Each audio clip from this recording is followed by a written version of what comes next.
Hello students, welcome back to Magnet Brains Hindi. मैं लाली वर्मा आप सभी विद्यार्थियों का एक बार फिर से मैग्नेट ब्रेन्स हिंदी में बहुत बहुत स्वागत करती हूँ। और साथ ही साथ हर प्रकार की भांति हर बार की भांति ये आशा भी करती हूँ कि आप सभी स्वस्थ होंगे, खुश होंगे, प्रसन्नचित्त होकर अपने अपने कार्य कर रहे होंगे और साथ ही साथ चैनल पर, मैग्नेट ब्रेन्स चैनल पर वीडियोस देख रहे हैं ना। अब मैं एक और बात कहना चाहूंगी जो हमेशा कहती हूँ कि अपने आप का ख्याल रखिएगा।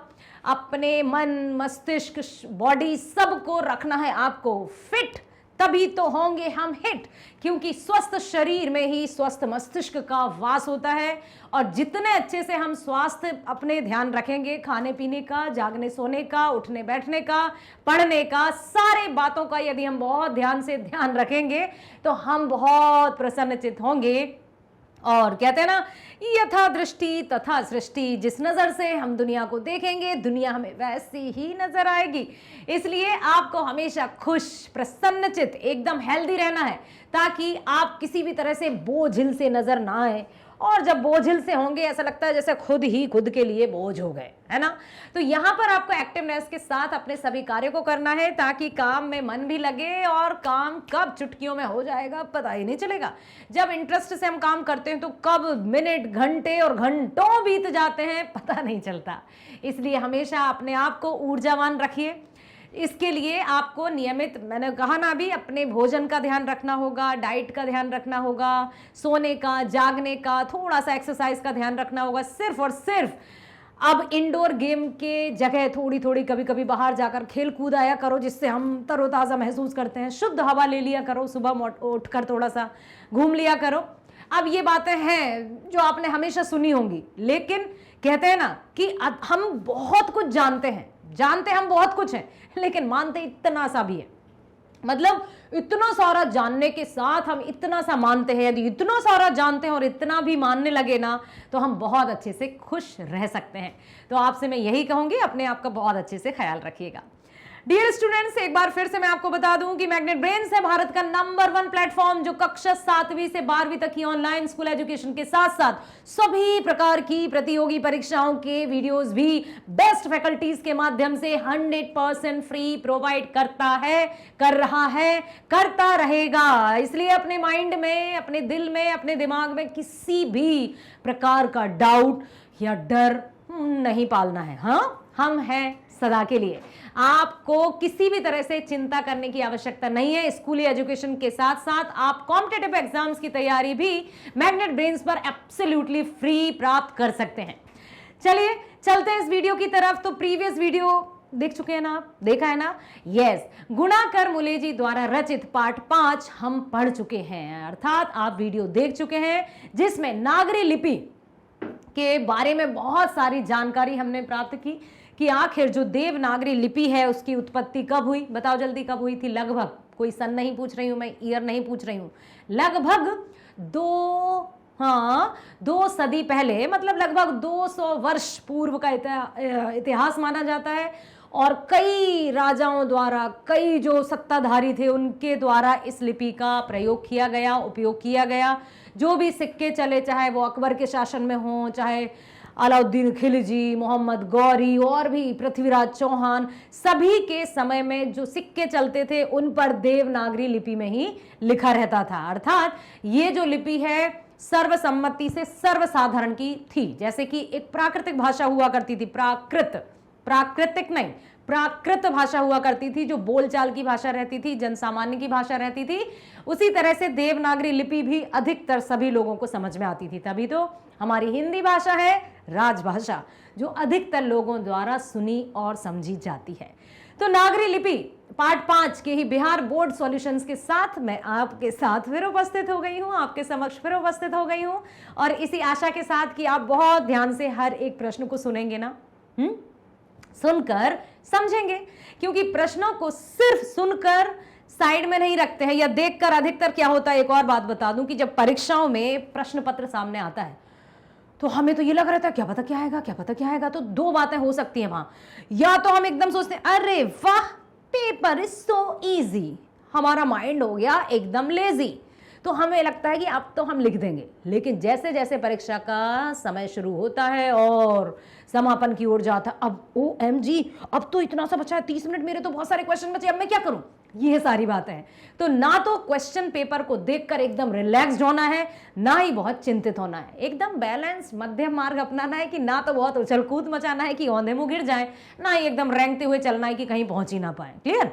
इसलिए परीक्षा हॉल हो या आपका क्लासरूम हो या आपसे मैं ही कभी कुछ प्रश्न पूछ लूं, तो एकदम से ना करें रिएक्ट, थोड़ा सा you just think and then जब हम सोचते हैं तो हम कनेक्टेड हो जाते हैं उस विषय से, उस टॉपिक से, और बहुत अच्छे से हम जवाब दे पाते हैं। क्लियर?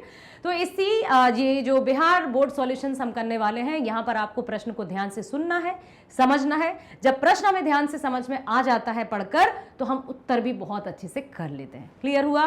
तो चले एक बार फिर से आपकी लाली वर्मा मैडम आप सभी विद्यार्थियों का मैग्नेट ब्रेन्स हिंदी में बहुत बहुत स्वागत करती हैं और हमेशा करती रहेंगी। हमेशा बने रहिएगा मेरे साथ मैग्नेट ब्रेन्स पर। देवनागरी लिपि के अक्षरों में स्थिरता कैसे आई है? क्या प्रश्न है यार, मान गए। देवनागरी लिपि के अक्षरों में स्थिरता, स्टेबिलिटी कैसे आई? देखो, करीब 2 सदी पहले, 2 सदी, लगभग 200 वर्ष पहले पहली बार इस लिपि के टाइप बने। ठीक है, ओके, और इसमें पुस्तकें छपने लगी, और जब इसके टाइप बने और पुस्तकें छपने लगी, इसलिए इसके अक्षरों में फिर स्थिरता आ गई और वो सभी के द्वारा समझी जाने लगी। तो यहाँ पर आपको ये लिखना होगा कि करीब 2 सदी पहले पहली बार इस लिपि के टाइप बने और इसमें पुस्तकें छपने लगी, इसलिए इसके अक्षरों में स्थिरता आ गई। क्लियर हुआ? ओके, चलते हैं अगले प्रश्न की ओर। अगला प्रश्न है, देवनागरी लिपि में कौन कौन सी भाषाएं लिखी जाती हैं? सुनिए ध्यान से। देवनागरी लिपि में नेपाल की नेपाली, खसकुरा व नेवारी भाषाएं, मराठी भाषा की लिपि तथा संस्कृत एवं हिंदी की लिपि भी देवनागरी है। ठीक है, अगला प्रश्न है, लेखक ने किन भारतीय लिपियों से देवनागरी का संबंध बताया है? कि ऐसी कौन कौन सी भारतीय लिपि हैं, और भी लिपि हैं, लिखने के तरीकों को लिपि कहते हैं। ठीक है, तो और कौन सी भारतीय लिपि हैं जिनका संबंध देवनागरी से है, ये भी जानना होगा कि उसका संबंध कौन सी लिपियों से हो जो भारतीय लिपि हैं। तो लेखक ने गुजराती और बांग्ला लिपि से देवनागरी का संबंध बताया है। कौन कौन सी लिपि? गुजराती और बांग्ला लिपि से देवनागरी का संबंध बताया है। संबंध कैसे बताया था, याद आया आपको? कि कुछ कुछ मैच करती है वो। ठीक है, उसी की तरह। अब चलते हैं अगले प्रश्न की ओर। प्रश्न है, नंदी नागरी किसे कहते हैं? किस प्रसंग में लेखक ने उसका उल्लेख किया है? नंदी नागरी। अब देवनागरी का तो हमने समझ लिया, सुन लिया। अब लेखक ने नंदी नागरी लिपि का भी वर्णन किया था, जिक्र किया था। तो आखिर नंदी नागरी क्या है, या नंदी नागरी किसे कहते हैं? प्लीज ध्यान से सुनना यार, प्लीज ध्यान से सुनो। सुन रहे हो? वेरी गुड, सुन रहे हो, थैंक यू। विद्वानों का यह भी मत है कि वाकाटकों और राष्ट्रकूटों के समय से महाराष्ट्र के प्रसिद्ध नंदी नगर, आधुनिक नांदेड़ की लिपि होने के कारण इसका नाम नंदी नागरी पड़ा। क्या सुना? फिर से पढ़ती हूं। कई विद्वानों का ये मत है कि वाकाटकों और राष्ट्रकूटों के समय के महाराष्ट्र के प्रसिद्ध नंदी नगर की लिपि नंदी नगर की लिपि होने के कारण इसको नंदी नागरी कहा गया। और क्या है, दक्षिण भारत में पोथियां लिखने के लिए नागरी लिपि का व्यवहार होता था। सबसे अच्छी बात याद रखिएगा कि नंदी नागरी किसे कहते हैं? दक्षिण भारत में पोथियां लिखने के लिए नागरी लिपि का व्यवहार होता था। पोथियां मतलब बड़े बड़े ग्रंथ। ठीक है, दरअसल दक्षिण भारत की यह नागरी लिपि नंदी नागरी कहलाती है। कोंकण के शिलाहार, मान्यखेट के राष्ट्रकूट, देवगिरी के यादव तथा विजयनगर के शासकों के लेख नंदी नागरी लिपि में हैं। पहल विजयनगर के राजाओं के लेखों की लिपि को ही नंदी नागरी नाम दिया गया। ओके, समझ आया? अगला प्रश्न है, नागरी लिपि में आरंभक लेख कहां प्राप्त हुए? आरंभिक लेख, स्टार्टिंग वाले लेख कहां पर प्राप्त हुए, उनके विवरण दीजिए कि नंदी नागरी लिपि में आरंभिक लेख कहां पर प्राप्त हुए थे। तो नागरी लिपि के नागरी ठीक है, नागरी लिपि के आरंभिक लेख हमें दक्षिण भारत से ही मिले हैं। आरंभिक लेख कहां से मिले हैं हमें? साउथ इंडिया, दक्षिण भारत से। राजराजा व राजेंद्र जैसे प्रतापी चोल राजाओं के सिक्कों पर नागरी अक्षर देखने को मिलते हैं। चोल राजा जो रहते थे। दक्षिण भारत में नागरी लिपि के लेख 8वीं सदी से मिलने लग जाते हैं, 8वीं सदी से, और उत्तर भारत में 9वीं सदी से। ठीक है, दक्षिण भारत में 8वीं सदी से और उत्तर भारत में 9वीं सदी से इनका जो लेख हैं वो मिलने लगे थे। अगला प्रश्न है, ब्राह्मी और सिद्धम लिपि की तुलना में नागरी लिपि की मुख्य पहचान क्या है? आप कंपैरिजन पूछ लिया, तुलना पूछ ली कि ब्राह्मी और सिद्धम लिपि की तुलना में नागरी लिपि की मुख्य पहचान क्या है। तो गुप्त काल की ब्राह्मी लिपि तथा बाद की सिद्धम लिपि के अक्षरों के सिरों पर छोटी आड़ी लकीरें या छोटे ठोस तिकोन हैं। लेकिन नागरी लिपि की मुख्य पहचान यह है कि इसके अक्षरों के सिरों पर पूरी लकीरें बन जाती हैं। देखो देखो, आपको अभी प्रैक्टिकल करके दिखाती हूँ कि ये जो है, सुनना, सुन रहे हो ना, सुनना, देखना, समझना। हमारी जो नागरी लिपि है, अब इसमें लिखा है कि जो ब्राह्मी लिपि है और उसके बाद सिद्धम लिपि के अक्षरों के सिरों पर छोटी आड़ी लकीरें या छोटे ठोस तिकोन है। जैसे मान लीजिए अब ब्राह्मी लिपि नहीं है, लेकिन नागरी लिपि की मुख्य पहचान है कि इसके अक्षरों के सिरों पर पूरी लकीरें बनती हैं, शिरोरेखा जिसको कहते हैं। जैसे मान लीजिए मैंने लिखा लाली, ठीक है, अब ये नागरी लिपि कब होगी? जब इसको इस तरह से, ये शिरोरेखा पूरी। और गुजराती में यदि लाली लिखूं तो ऐसा जाएगा, ये हो जाएगा लाली। हाँ, थोड़ा सा मैंने गुजराती पढ़ी थी। गुजराती में जो है ना, छोटा से अनार ऐसा पढ़ते हैं, बड़ा से आम ऐसा ऐसा रहता है, छोटी से इमली ऐसी, बड़ी से ईख पूरी मुड़ जाती है, ये ऐसा, ठीक है, ये जहाज रहता है। कुछ कुछ मुझे याद है अभी, जब मैंने जवाहर नवोदय विद्यालय में थर्ड लैंग्वेज जो थी वो गुजराती थी, इसलिए तो कहा गया है कि देखो आप, ये लाली और ये लाली, ये देवनागरी लिपि है, ये गुजराती की लिपि है, तो ये समानताएं नजर आ रही है कि हाँ ला, बस इधर से ही तो ऐसा हुआ है, और यदि ऐसा कर दो तो ये हिंदी हो जाएगी, इसलिए गुजराती और उसको हिंदी को सेम माना गया है। ठीक है, तो जो लकीर रहती है जिसको शिरोरेखा कहते हैं वो देवनागरी लिपि की पहचान होती है। लेकिन नागरी लिपि की मुख्य पहचान है कि इसके अक्षरों के सिरों पर पूरी लकीरें बन जाती हैं और ये शिरोरेखाएं उतनी ही लंबी रहती हैं जितनी कि अक्षरों की चौड़ाई होती है। जैसे होती है, अब होती है यहाँ तक आ रहा है तो ये लाइन भी यहाँ तक आ रही है इतना है तो लाइन भी इतना है, तो यहाँ पर जितनी अक्षरों की चौड़ाई होती है उतनी ही इन पर शिरोरेखाएं होती हैं। उसी लिखावट को सही माना जाता है जिस पर शिरोरेखा सही से बनी हो। ओके, अगला प्रश्न है, उत्तर भारत के किन शासकों के प्राचीन नागरी लेख प्राप्त होते हैं? उत्तर भारत के इस्लामी शासन की नींव डालने वाले महमूद गजनवी, लाहौर के टकसाल में डाले गए चांदी के सिक्कों पर भी हम नागरी लिपि के शब्द देखते हैं। मोहम्मद गौरी, अलाउद्दीन खिलजी, शेर शाह, अकबर आदि शासकों ने भी अपने सिक्कों पर नागरी शब्द ही खुदवाए थे। तो उत्तर भारत के कौन कौन से शासक हैं जहां नागरी लेप प्राप्त होते हैं? मोहम्मद गौरी, अलाउद्दीन खिलजी, शेर शाह, अकबर, सबके। ठीक है, अगला प्रश्न है, नागरी को देवनागरी क्यों कहते हैं? लेखक इस संबंध में क्या बताते हैं कि नागरी को देवनागरी क्यों कहते हैं? अब यहां पर कई शिक्षाविदों के अपने अपने मत थे, हमने पढ़ा था ना। तो देखो, पादताड़ितकम नामक एक नाटक से जानकारी मिलती है कि पाटलिपुत्र मतलब पटना को नगर कहते थे। हम यह भी जानते हैं कि स्थापत्य की उत्तर भारत की एक विशेष शैली को नागर शैली भी कहते हैं। अतः नागर या नागरी शब्द उत्तर भारत के किसी बड़े नगर से संबंध रखता है। असंभव नहीं कि यह बड़ा नगर प्राचीन पटना ही हो। चंद्रगुप्त द्वितीय जो विक्रमादित्य का व्यक्तिगत नाम देव था, व्यक्तिगत उनका नाम क्या था? देव। इसीलिए गुप्तों की राजधानी पटना को देवनगर भी कहा जाता होगा। अब यहां होगा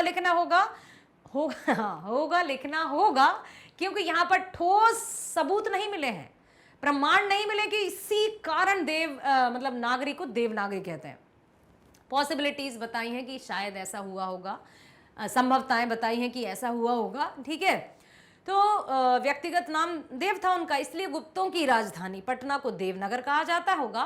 देवनगर की लिपि होने से उत्तर भारत की प्रमुख लिपि को बाद में देवनागरी का नाम दे दिया होगा, ठीक है। चलो अगला प्रश्न, नागरी की उत्पत्ति के संबंध में लेखक का क्या कहना है? पटना से नागरी का क्या संबंध लेखक ने बताया है। अभी अभी हमने चर्चा की, एक बार फिर से करते हैं कि इतना ध्रुव सत्य है कि यह नागरी शब्द किसी नगर अर्थात किसी बड़े शहर से संबंधित है। इतना तो हाँ, ये तो पक्का है बिल्कुल कि ये किसी बड़े नगर से या किसी बड़े शहर से संबंध है। पादतादिकम नामक एक नाटक से जानकारी मिलती है कि पाटलिपुत्र अर्थात पटना को नगर नाम से भी पुकारते थे। पटना जो शहर है उसको नगर नाम से भी पुकारते थे। अतः हम ये भी जानते हैं कि स्थापत्य की उत्तर भारत की एक विशेष शैली को नागर शैली कहते हैं। था नागर या नागरी शब्द उत्तर भारत के किसी बड़े नगर से संबंध रखता है। विद्वानों के अनुसार उत्तर भारत का यह बड़ा नगर निश्चित रूप से पटना ही होगा, ठीक है। निश्चित रूप लिखा है लेकिन उसमें यह भी लिख दिया कि होगा। चंद्रगुप्त द्वितीय विक्रमादित्य का व्यक्तिगत नाम देव था, इसलिए गुप्तों की राजधानी पटना को देवनगर भी कहा जाता है। देवनगर की लिपि होने से उत्तर भारत की प्रमुख लिपि को बाद में देवनागरी नाम दे दिया गया होगा। और जब कभी प्रश्न ये पूछा जा सकता है कि देवनागरी लिपि कहाँ की प्रमुख लिपि मानी जाती है, तो कहाँ की मानी जाती है? उत्तर भारत की प्रमुख लिपि देवनागरी मानी जाती है।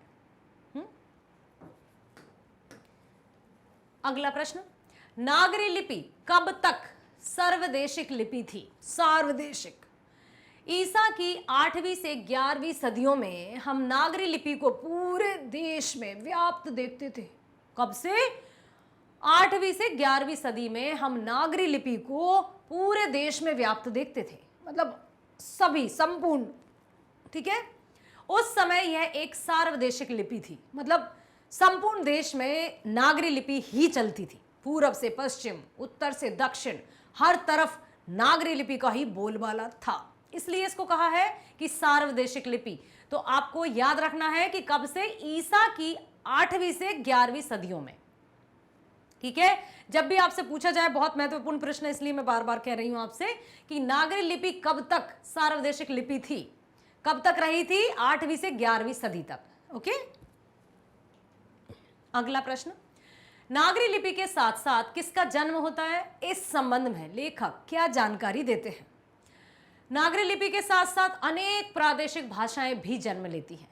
अनेक प्रादेशिक भाषा समझते हैं, जैसे 8वीं 9वीं सदी से आरंभिक हिंदी साहित्य मिलने लग जाता है और इसी काल में भारतीय आर्य भाषा परिवार की आधुनिक भाषाएं जैसे मराठी, बांग्ला आदि भी जन्म ले रही हैं। ओके, मुझे बहुत अच्छी बात याद आई जो कि मैंने प्रीवियस वीडियो में आपसे कहा था कि मैं बताऊंगी कि राज, देखो बता ही देती हूँ लिखकर। ये जो शब्द है दिखाई दे रहा है, राज्य। दूसरा शब्द लिख रही हूं राज, एक और शब्द लिख रही हूं राष्ट्र। क्या आप बता सकते हैं इन तीनों में क्या अंतर है? ओके, अंग्रेजी में आप सोच रहे होंगे मैम ये होता है स्टेट, ओके, और ये मैम ये होती है कंट्री, ओके, और ये होता है नेशन, ओके। अब what is the difference between राज्य, राज और राष्ट्र? तो राज्य के अंदर है, मतलब हमारे भारत देश में अनेक राज्य हैं और सभी राज्यों की अपनी अपनी भाषा या बोली मानी जाती है। राज मतलब एक देश, भारत हमारा गणतंत्र राज्य है, राज नॉट राज्य, ठीक है। अब राज और राष्ट्र में अब क्या अंतर है? राज्य तो आप स्टेट्स कह दिए, ठीक है। अब राज और राष्ट्र में क्या अंतर है? राज मतलब एक भूभाग, पर्टिकुलर एक एरिया, क्षेत्र। जैसे हमारा भारत का जो क्षेत्र है वो कहां से कहां तक फैला हुआ है, वो एक राज है, ठीक है। अब नेशन या राष्ट्र कब होगा?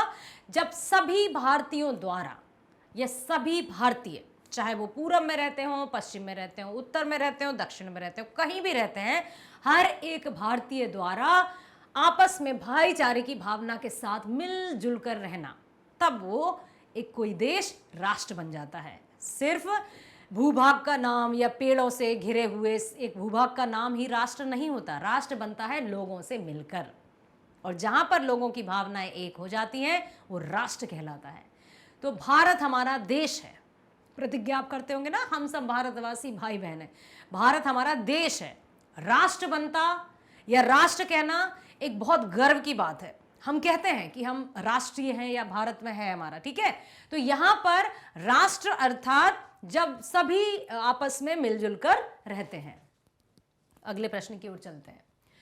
गुर्जर प्रतिहार कौन थे? गुर्जर प्रतिहार कौन थे?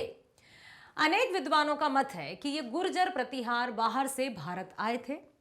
ईसा की 8वीं सदी के पूर्वार्ध में अवंती प्रदेश में इन्होंने अपना शासन खड़ा किया था। कहां? अवंती प्रदेश में, और बाद में कन्नौज पर भी अधिकार कर लिया था। मिहिर भोज, महेंद्रपाल आदि प्रख्यात प्रतिहार शासक हुए। मिहिर भोज 1840 से 1881 ईस्वी तक ग्वालियर प्रशस्ति नागरी लिपि संस्कृत भाषा में है। तो गुर्जर प्रतिहार कौन थे? कि ये बाहर से आए थे। याद रखना, अनेक विद्वानों का मन है कि गुर्जर प्रतिहार बाहर से आए थे। ईसा की 8वीं सदी के पूर्वार्ध में अवंती प्रदेश में इन्होंने अपना शासन खड़ा किया, ओके, और बाद में कन्नौज पर भी अधिकार कर लिया था। गुर्जरों की बात करना है। अगला प्रश्न है, निबंध के आधार पर कालक्रम से नागरी लेखों से संबंधित प्रमाण प्रस्तुत करें। तो निबंध के आधार पर कालक्रम से नागरी लेखों से संबंधित प्रमाण इस प्रकार मिलते हैं। जैसे 11वीं सदी में राजेंद्र जैसे प्रतापी चेर राजाओं के सिक्कों पर नागर अक्षर देखने को मिले 11वीं सदी में, ठीक है। 12वीं सदी नागर कहां मिले? यहां। 12वीं सदी के केरल के शासकों के सिक्कों पर वीर केरलस्य जैसे शब्द नागरी लिपि में मिले। कब? 12वीं सदी में। कौन? केरल के शासकों, वीर केरलस्य नागरी लिपि में मिले। दक्षिण से प्राप्त वरगुण का पलयम ताम्रपत्र भी नागरी लिपि में ही 9वीं सदी की है। 1000 ईस्वी के आसपास मालवा नगर में नागर लिपि का इस्तेमाल होता था। 1000 ईसा के आसपास मालवा नगर में भी नागर लिपि का ही इस्तेमाल होता था, ठीक है। तो ये हम कह सकते हैं कि ये इनका कालक्रम है। किसके अनुसार? निबंध के अनुसार, ओके। विक्रमादित्य के समय पटना में देवनागरी का प्रयोग मिलता है। विक्रमादित्य चंद्रगुप्त द्वितीय के समय पटना में देवनागरी का प्रयोग मिलता है, और ईसा की 8वीं से 11वीं सदियों में नागरी लिपि पूरे भारत में व्याप्त थी। कब? ईसा की 8वीं से 11वीं सदी में। क्लियर? 8वीं सदी में दोहा कोश की तिब्बत से जो हस्तलिपि मिली है वह भी नागरी लिपि में है। 554 में राष्ट्रकूट राजा दंती दुर्ग का दानपत्र भी नागरी लिपि में प्राप्त हुआ। 850 ईस्वी में जैन गणितज्ञ महावीराचार्य के गणित सार संग्रह की रचना मिलती है जो कि नागरी लिपि में है। इसलिए कभी कोई किसी विषय से भाषा को अलग कर देना तो बिल्कुल सही से कह देना, आराम से कहना, लड़ना मत प्लीज। ये मत कहना कि हमारी भाषा तो तुम्हारे गणित में भी है, विज्ञान में भी, इसमें तो ये ऐसा है कि भाषा हर एक विषय को जोड़कर रखती है। यदि भाषा नहीं होगी, लिपि नहीं होगी, तो किसी भी विषय को पढ़ाना, बोलना असंभव होगा। इसलिए भाषा की सत्ता सर्वोपरि है। भाषा का जो क्षेत्र है वो बहुत बड़ा है, ठीक है। इसलिए भाषा को सम्मान देंगे, भाषा हमें सम्मान दिलाएगी। ओके, आशा करती हूं, विश्वास करती हूं, भरोसा करती हूं, उम्मीद करती हूं कि आपने बहुत अच्छे से सभी प्रश्नों को सुन लिया, समझ लिया, और अब कभी यदि परीक्षा से संबंधित ये प्रश्न आ जाते हैं परीक्षा में तो आप अच्छे से लिखेंगे। इसी तरह से हर एक पार्ट के बिहार बोर्ड सॉल्यूशंस मैं बहुत अच्छे से करवाऊंगी आपके समक्ष। और जैसा कि मैं आपको बता दूं कि कक्षा 7वीं से 12वीं तक की ऑनलाइन स्कूल एजुकेशन के साथ सभी प्रकार की प्रतियोगी परीक्षाओं की वीडियोस भी मैग्नेट ब्रेन्स आप सभी होनहार विद्यार्थियों को 100% फ्री प्रोवाइड करता है। तो आप वीडियो को ध्यान से देखिएगा, लाइक कीजिएगा, सब्सक्राइब कीजिएगा और अधिक से अधिक शेयर कीजिए, ताकि आपका और हमारा रिश्ता होगा मजबूत और हम सदा के लिए एक दूसरे से रहेंगे कनेक्टेड। तो मिलते हैं नेक्स्ट वीडियो में इसी चैप्टर, कौन सा चैप्टर, पार्ट 5, पार्ट का नाम नागरी लिपि, हाँ यस, ठीक है। तो इसी पार्ट के हम करेंगे बहुविकल्पीय प्रश्न अगले वीडियो में। मिलते हैं नेक्स्ट वीडियो में। स्वस्थ रहिए, खुश रहिए, bye bye, thank you so much.